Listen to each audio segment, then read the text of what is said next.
Behin batean, herri txiki batean zenare emazte batzuk bizi ziren. Seme bat zuten, barbantzo ale bat bezain txikia zen.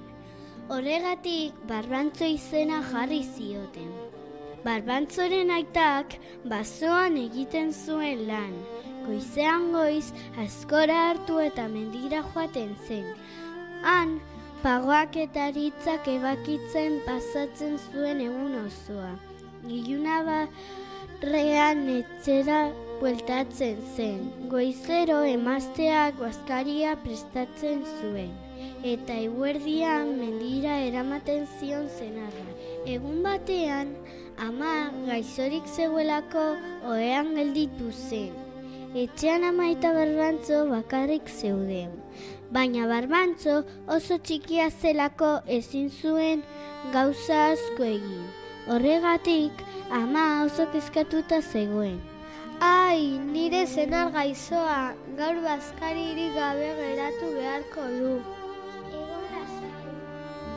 Esan zion barbantzo bera amari.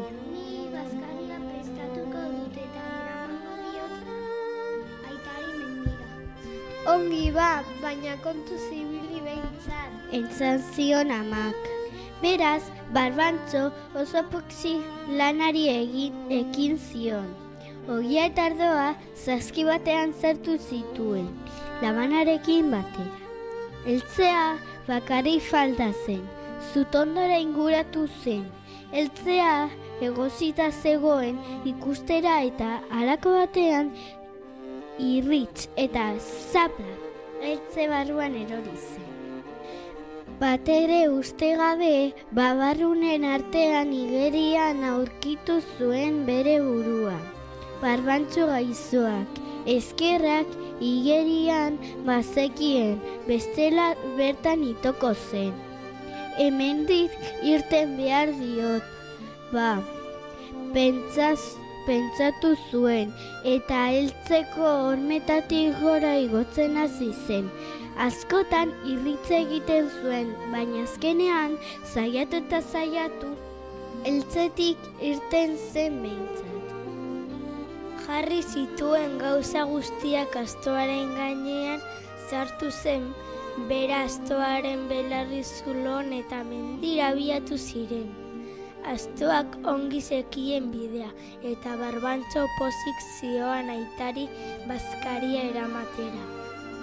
Barbantzo naiz, txikia naiz, kontu zibilita ez apaldu ni. Ni barbantzo naiz, txikia naiz, kontu zibilita ez apaldu ni.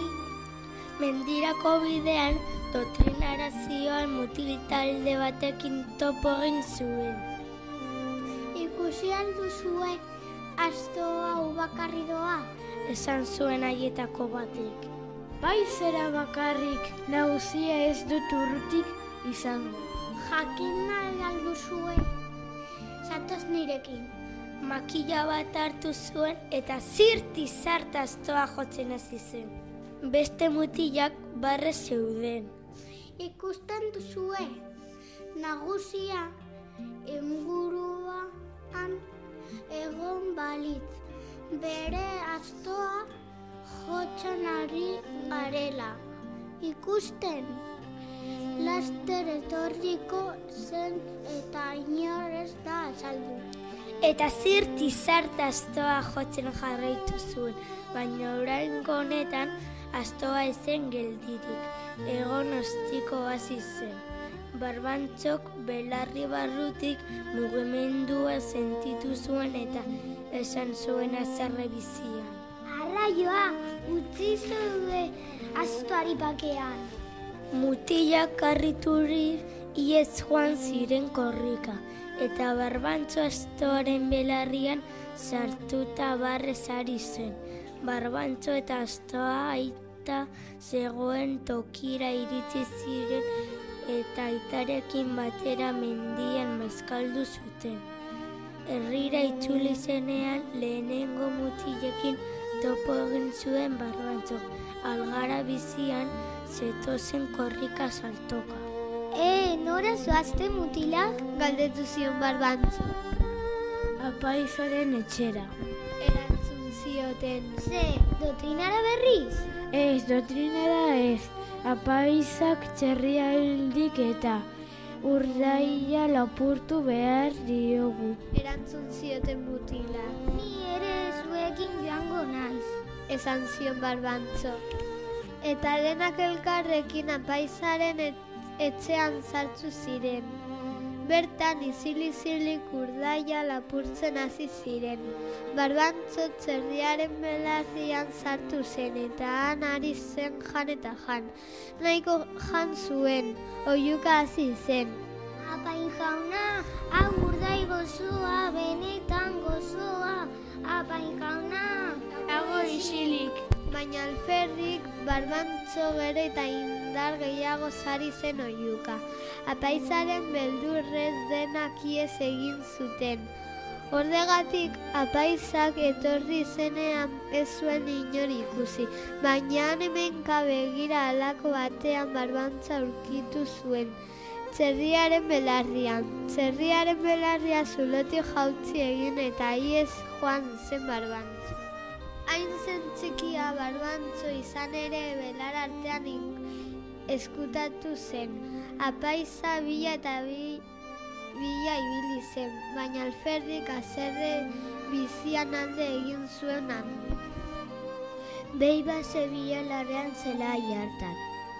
Barbantzo behiaren ondora gerturatu eta hari begira geratu zen. Behia noski ezen konturatu eta belarrarekin batera Barbantzo jan zuen. Iluna barrean egunero bezala, Maili apaizaren eskamea ukuyura joan zen behia jestera. Bapatean, ahots bat bezala entzun zuen behiaren barruan. Hala ere, behia jesten jarraitu zuen, eta orduan behiaren barrutik eta oso garbi. Hemen nago! Entzun zuen. Hasiera Maili beldurtu egin zen, eta behia zorgindutik zegoela pentsatu zuen. Baina gero, Barbantzoren ahotsa ezagutu zuen. Non nago, Barbantzo? Galdetu zion. Hemen, behiaren barruan. Eta noiz irtengo haiz? Behiak turtur egiten duenean irtengo nau. Erantzun zion Barbantzo. Horrela beraz, behiak kak egin zuenean, Barbantzo zikin eginda irten zen kakarekin nahaztuta. Eta araze joan omen zen etxera. Handik aurrera oso ederki bizi izan ziren denak. Hori balabazan, zardadiak alabazan. Ni Barbantzo naiz, txikia naiz, kontu zibilita ez zapaldu ni. Ni Barbantzo naiz, txikia naiz, kontu zibilita ez zapaldu ni.